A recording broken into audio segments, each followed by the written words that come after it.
अमावस्या और पूर्णिमा, दो बहनों की कहानी। पौराणिक कथा के अनुसार एक राजा और एक रानी थे। उनके दो लड़कियां और दो लड़के थे। एक लड़की का नाम पूर्णिमा और दूसरी लड़की का नाम अमावस्या था। पूर्णिमा घर का सारा काम करती और भगवान की पूजा पाठ किया करती और गाय की सेवा भी करती थी।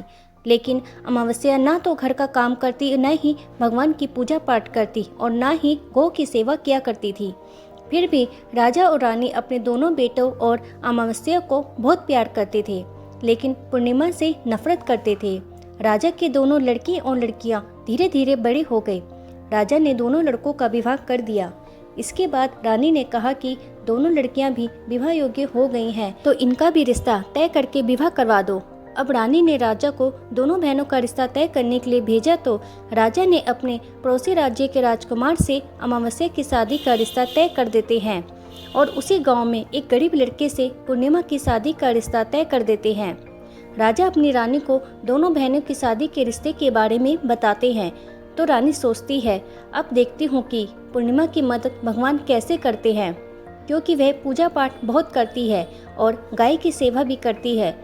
लेकिन पूर्णिमा के भाई और भौजाई पूर्णिमा से बहुत प्यार करते थे, क्योंकि पूर्णिमा उनको घर के काम में हाथ बटाती थी और अमावस्या उन पर अपना रोब जमाती थी। राजा कुछ दिनों बाद ही उनका विवाह कर देते हैं और जब राजा और रानी उन दोनों लड़कियों की विदाई देते हैं, तब अमावस्या को विदाई के समय बहुत सारी धन दौलत देते हैं, लेकिन पूर्णिमा को कुछ भी नहीं देते हैं। इसके बाद दोनों बहनें अपने अपने ससुराल चली गई। अब एक दिन अमावस्या ने घर पर शिव चर्चा रखी, जिसमें उसने पूरे गांव वालों को अपने घर पर बुलाया, लेकिन पूर्णिमा को नहीं। जब गांव की औरतें अमावस्या के यहाँ जा रही थी, तब पूर्णिमा अपने दरवाजे के बाहर बैठी हुई थी। तो उन औरतों ने पूर्णिमा से कहा कि तुम्हारी बहन की शिव चर्चा है, तुम नहीं चलोगी क्या? पूर्णिमा ने कहा, मुझे तो बुलाया ही नहीं, मैं कैसे चल सकती हूँ? औरतों ने कहा, बुलाया नहीं तो क्या हुआ, वहाँ तो भगवान की शिव चर्चा है, तुम चलो हमारे साथ। पूर्णिमा उन औरतों की बात मानकर उनके साथ चली जाती है। जब अमावस्या की नज़र पूर्णिमा पर पड़ी, तो अमावस्या ने गुस्से में आकर पूर्णिमा से कहा कि तू यहाँ कैसे चली आई, तुम्हें तो मैंने बुलाया ही नहीं। खैर कोई बात नहीं, तुम आ गई हो तो चुपचाप बैठे रहना और इधर उधर मत घूमना। इस तरह से अमावस्या ने पूर्णिमा की गरीबी का मजाक उड़ाया। अमावस्या की ये बातें सुनकर पूर्णिमा की आंखों से आंसू की धारा बहने लगी और भगवान शिव से हाथ जोड़कर पूर्णिमा मन ही मन विनती करने लगी, हे भगवान, क्या पूजा पाठ करना, घर का काम करना और गौ सेवा करना ये गलत है? आखिर मेरा कसूर क्या है? आप कब कृपा करेंगे मुझ पर? पूर्णिमा बारंबार भगवान से यही कहती रही। इतने में शिव चर्चा पूरी हो गई। अब अमावस्या भगवान का प्रसाद बांटने लगी, तो उसने सबको भगवान का प्रसाद दिया, लेकिन पूर्णिमा को नहीं दिया। पूर्णिमा बिना प्रसाद के ही घर लौटने लगी, तो रास्ते में उसने सोचा कि बच्चे प्रसाद मांगे तो मैं उन्हें क्या जवाब दूंगी। उसने सोचा कि मैं अपने मायके अपने भाई और भौजाई के यहाँ जाऊंगी और वहाँ से बच्चों के लिए कुछ लेकर आऊंगी। ऐसा सोचते हुए वह अपने घर आ गई और उसने अपने पति और अपने बच्चों से कहा कि मैं अपने मायके जा रही हूँ। उन्होंने कहा ठीक है। पूर्णिमा मायके के लिए रवाना हो गई। चलते चलते एक चबूतरा आया, जिस पर तुलसी का पौधा लगा हुआ था और उस चबूतरे पे एक बूढ़ी औरत बैठी हुई थी। वह कोई और नहीं, साक्षात तुलसी माँ थी। उस औरत ने पूर्णिमा से कहा कि बेटी तुम कौन हो और कहाँ जा रही हो? तो पूर्णिमा ने अपना परिचय दिया, तो उस बूढ़ी औरत ने पूर्णिमा से कहा, ये तुलसी का पौधा सूख रहा है, इसमें थोड़ा पानी डाल दो और इस चबूतरे की साफ सफाई कर दो, जिससे मुझे थोड़ी ठंडक मिल सकेगी। पूर्णिमा ने कहा ठीक है माँ जी। उसने तुलसी में पानी डाला, चबूतरे की साफ सफाई की और उस बूढ़ी औरत को भी नहला दिया और उसके पैर दबाए। कहा, और क्या काम है माँ जी? उसने कहा, कुछ नहीं, अब तुम जाओ और वापस आते समय मुझसे मिलकर जाना। तब पूर्णिमा ने कहा ठीक है माँ जी। इसके बाद वो वहाँ से रवाना हुई, तो चलते चलते आगे एक शिव मंदिर आया। वहाँ पर भी एक बूढ़े बाबा मिले, जो चबूतरे पे बैठे हुए थे। वे कोई और नहीं, साक्षात भगवान महादेव थे।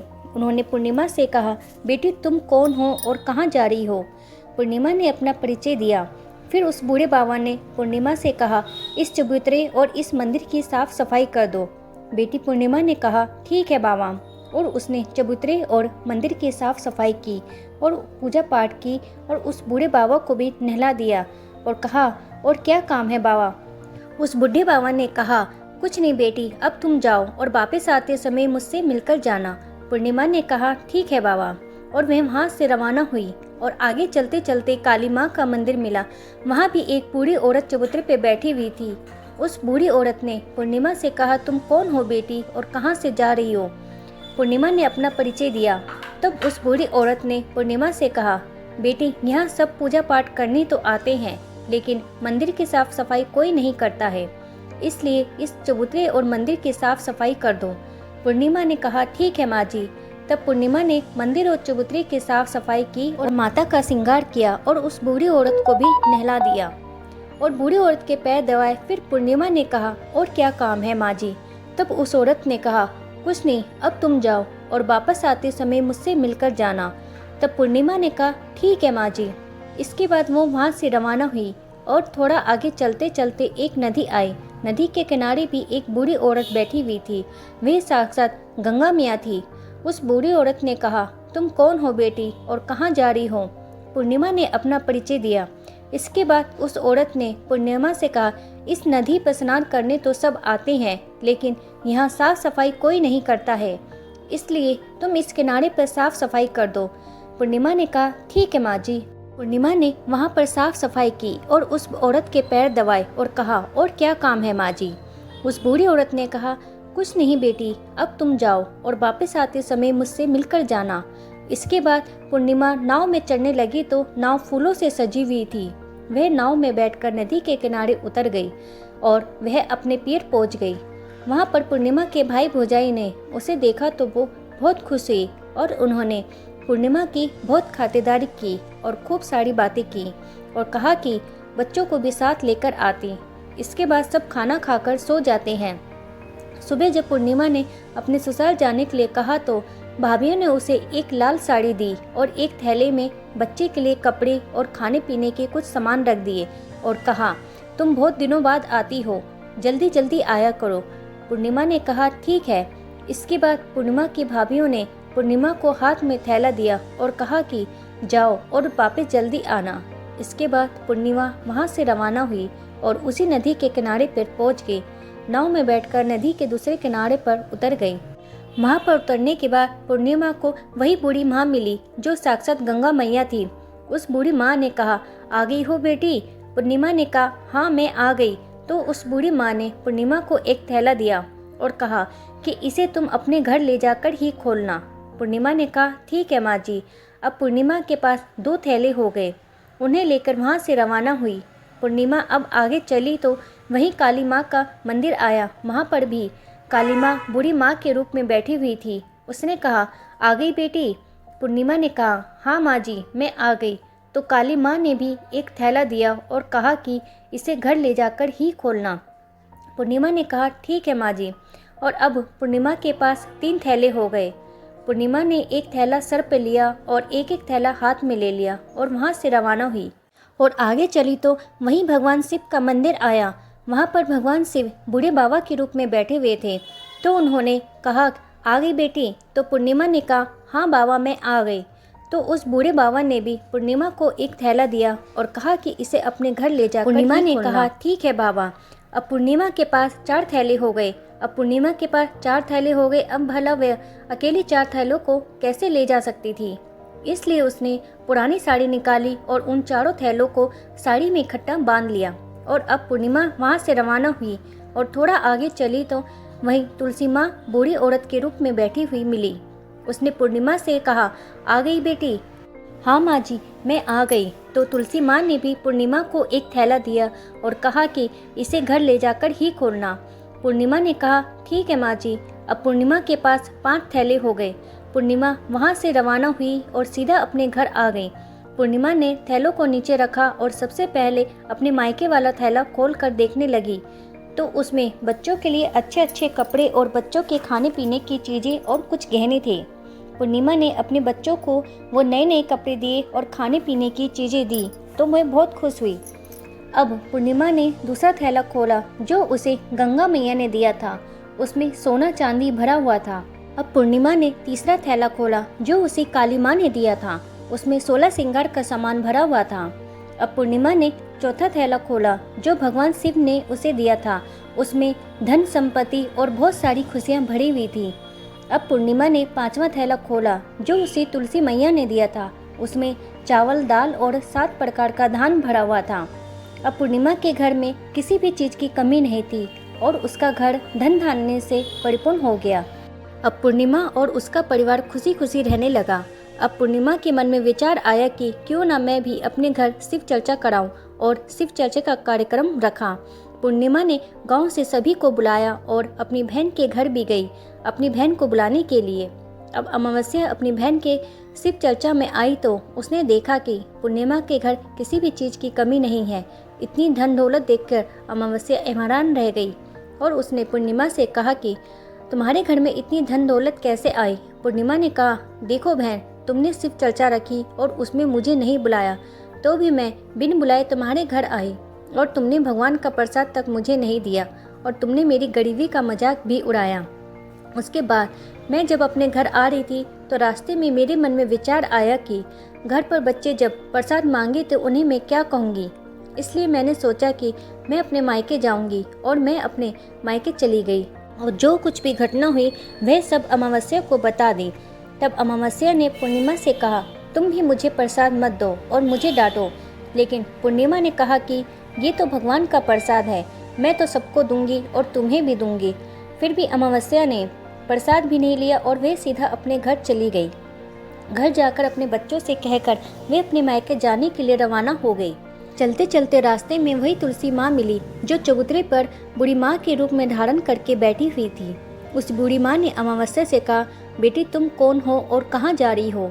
ये तुलसी का पौधा सूख रहा है, इसमें थोड़ा सा पानी डाल दो और इस चबूतरे की साफ सफाई कर दो। इस पर अमावस्या ने कहा, ए बुढ़िया, तुझे दिखाई नहीं देता मैंने कितनी महंगी साड़ी पहन रखी है, ये गंदी हो जाएगी। ऐसा कहकर वह आगे चली गई तो भगवान शिव मिले, उनको भी उसने ऐसा ही कह दिया। उसके बाद आगे चली तो काली माँ मिली, काली माँ को भी उसने ऐसा ही कह दिया। उसके बाद आगे चली तो गंगा मियाँ मिली, गंगा मियाँ को भी उसने ऐसा ही कह दिया। इसके बाद वह नाव में बैठने लगी तो नाव में फूलों के जगह कांटे थे जो उसके पैरों में चुभ गए और वह दूसरे किनारे पर उतर के वह अपने मायके चली गई। वहाँ उसकी भौजाइयों ने देखा तो वे आपस में धीरे से बोली, काम की ना काज की, 2.5 सेर अनाज की। ये बला कहाँ से आ गई, अब आ गई है तो ठीक है। पूर्णिमा तो अपने काम में हाथ बटाती थी, यह कोई काम तो करेगी नहीं। अब उन्होंने खाना बनाया और खाकर सो गए। अमावस्या सुबह उठी और अपनी भौजाई से कहा कि मैं अपने ससुराल जा रही हूँ। तो उन्होंने कहा, ठीक है जाओ। अमावस्या बोली, पूर्णिमा को तो तुमने एक थैला दिया था और मुझे कुछ नहीं दोगी क्या। भौजाइयों ने कहा, तुम घर जाओ, थैला तुम्हारे घर पहुँच जाएगा। फिर वे वहाँ से रवाना हुई और नदी के किनारे आकर नाव में बैठकर दूसरे किनारे पहुँची। वहाँ गंगा मैया बूढ़ी माँ का रूप धारण करके बैठी हुई थी। बूढ़ी माँ ने कहा, आ गई हो बेटी। तो उसने कहा, हाँ आ गई। अमावस्या ने कहा, तुमने पूर्णिमा को एक थैला दिया था और मुझे नहीं दोगी क्या। बूढ़ी माँ ने कहा, तुम अपने घर जाओ, थैला तुम्हारे घर पहुँच जाएगा। इसके बाद काली माँ ने भी ऐसा ही कहकर, तुम अपने घर जाओ, थैला तुम्हारे घर पहुँच जाएगा। इसके बाद काली माँ ने भी ऐसा ही कह दिया। इसके बाद भगवान शिव ने भी ऐसा ही कह दिया। इसके बाद तुलसी माँ ने भी ऐसा ही कह दिया। इसके बाद जब वह अपने घर पहुंची तो आंगन में 5 थैले रखे हुए थे। अमावस्या ने अपने मन में सोचा कि आज तो मैं निहाल हो गई। उसने जल्दी जल्दी सभी थैलों को खोला तो उसमें किसी में मिट्टी तो किसी में पत्थर तो किसी में कंकड़, किसी में कोयला, किसी में सांप बिच्छू भरे हुए थे। यह सब देखकर उसने अपना सर पकड़कर कहने लगी, हे भगवान, मुझे मायके में भी कुछ नहीं मिला और इन थैलों में भी कुछ नहीं मिला। इसके बाद अमावस्या दौड़ती हुई अपनी बहन पूर्णिमा के घर जाती है और पूर्णिमा से कहती है, तुझे तो इतना सब कुछ मिला है और मुझे कुछ नहीं मिला, आखिर क्यों। पूर्णिमा ने कहा कि मैं जब अपने मायके जाती हूँ तो अपनी भौजाइयों के साथ मिलकर काम करती हूँ और तुमने कभी उनकी इज्जत नहीं की, इसलिए तुम्हें वो भला क्या देती। और इसके बाद तुमने गंगा माँ को ठुकरा दिया और काली माँ को भी ठुकरा दिया और भगवान शिव को भी ठुकरा दिया और तुलसी माँ को भी ठुकरा दिया, इसलिए उन्होंने भी तुम्हें कुछ नहीं दिया। अमावस्या बोली, बहन मुझे माफ़ कर दो, मैंने सदा तुम पर अत्याचार की हैं मुझे कुछ नहीं मिला तो कोई बात नहीं, मैं भगवान की भक्ति करके सब कुछ प्राप्त कर लूँगी, मुझे इसका रहस्य बताओ। तो पूर्णिमा ने कहा, तुम 3 सूत्र का ज्ञान ले लो। पहले सूत्र में दया मांगना, दूसरे सूत्र में चर्चा करना और तीसरे सूत्र में 108 बार ओम नमः शिवाय का जाप करना। बहन, भगवान ने जो 3 सूत्र दिए हैं इनको अपने हृदय में बसा लेना। मैंने सच्चे मन से भगवान की पूजा पाठ की, इसलिए मेरे पास कुछ नहीं था, फिर भी भगवान ने मुझे सब कुछ दिया और तुम्हारे पास जो सब कुछ था वो भी खत्म हो गया। इसके बाद अमावस्या अपने घर गई और भगवान की पूजा पाठ करने लग गई और भगवान शिव से माफ़ी मांगने लगी और गौ सेवा करने लगी और दूसरों की भी मदद करने लगी। दोस्तों, वीडियो कैसी लगी? वीडियो अगर पसंद आई है तो मेरे चैनल को लाइक करें, शेयर करें और सब्सक्राइब करें। वीडियो देखने के लिए आपका धन्यवाद।